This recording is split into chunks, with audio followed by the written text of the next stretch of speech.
Hello po sa inyong lahat mga ka-crypto. Ako po si Pinoy Crypto Trader at sa video na ito ay atin pong pag-uusapan ang aking technical analysis dito po kay Shiba Inu ngayon pong August 7 taong 2024. Pero quick update lamang po tayo rito kaya diretso na po tayo sa pagte-technical analysis sa kanyang daily chart time frame na ito. At ayan, ang aking analysis po kay Shiba Inu ay nananatili pa rin po na walang pagbabago sa aking naging analysis kahapon kung saan ay ito po ay mukhang makakaranas ng retracement pabalik dito sa major resistance line natin dito na nasa presyong 40 digits 1484, pero hanggang dito lamang po yung kanyang retracement.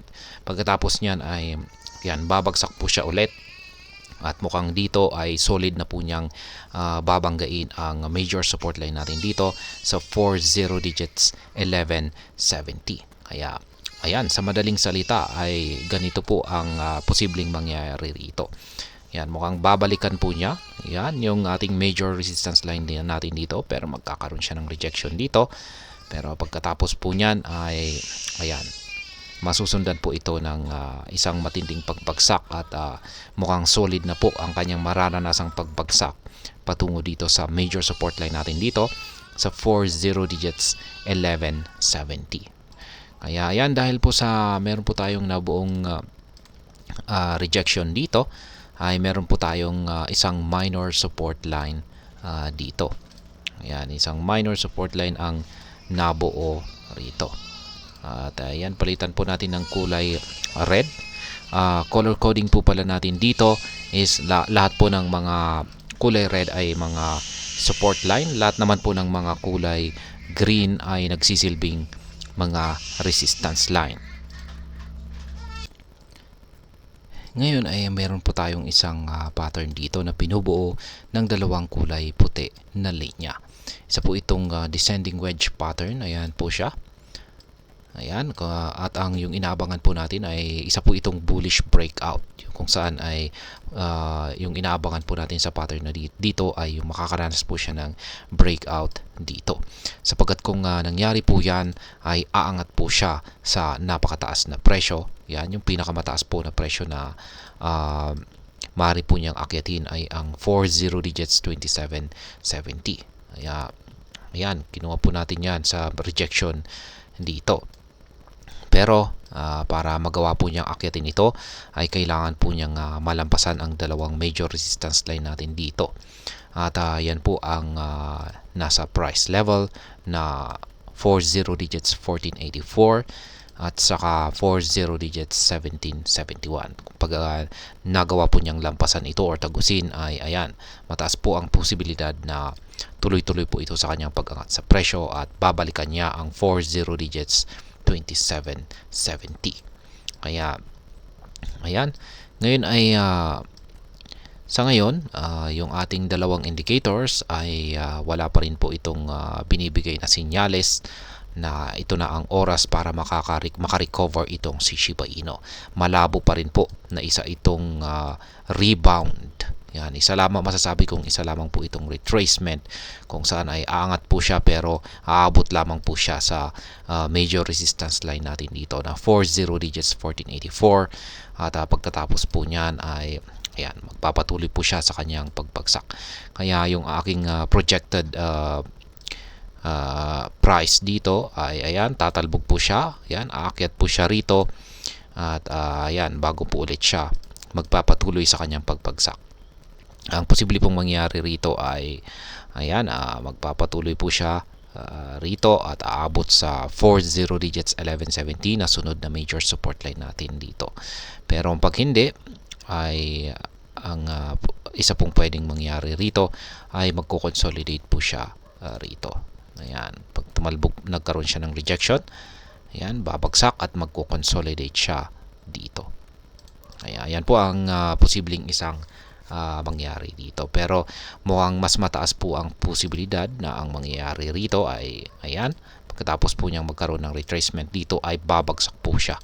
Ayan, magpapatuloy po siya sa kanyang pagbagsak. At ang nakikita ko pong dahilan rito ay dahil sa napaka-bearish po yung signal natin sa ating dalawang indicators dito. Ayan, yung ating Hall Street indicator dito ay napakaganda po yung pagkakabuo ng kanyang pangangatawan. Ngunit ito po ay kulay red na nagsasabing bearish po ang market condition ni Shiba Inu. At ganun din po yung ating mga QQE bars po dito, ang ating QQE bar formation. Mga kulay red ang nabubuo, pero ayan, bagya po siyang makakaranas ng pagliit ng sukat, dulot po ng kanyang naging pagtalbog dito. Pero kung magpapatuloy po sa paglaki ang sukat nito, ay ayan, dito na rin po siya magpapatuloy sa kanyang pagpagsak sa presyo. Kaya ayan, yan po ang aking technical analysis or nakikita na magiging galaw ni Shiba Inu sa mga paparating na araw. Kaya ayan, paghandaan po natin yung ating iset po natin yung mga trades natin dito. Sa ngayon ay wala pong na-trigger na trade natin dito kay Shiba Inu. Ayan, meron po tayong nakaabang rito na isang sell pending order. Kaya kung nagpatuloy po siya sa kanyang pag-angat sa presyo ay mati-trigger po ito.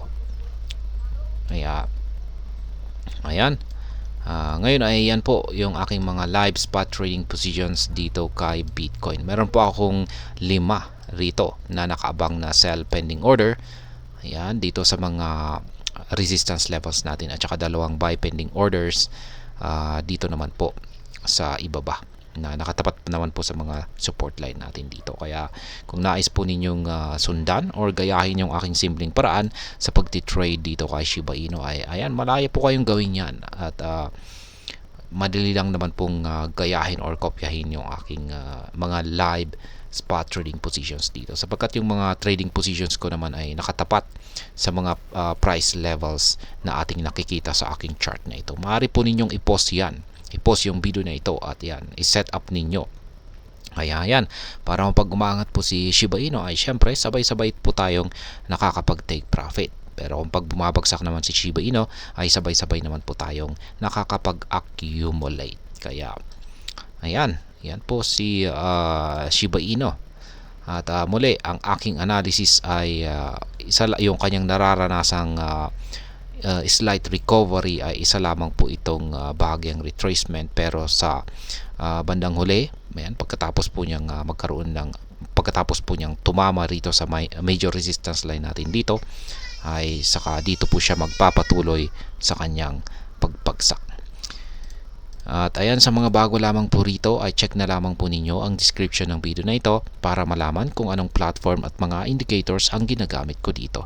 At hanggang dito na lamang po tayo sa video na ito, mga ka-crypto. Marami pong salamat sa panonood. Ingat po tayo lagi at God bless po sa ating lahat.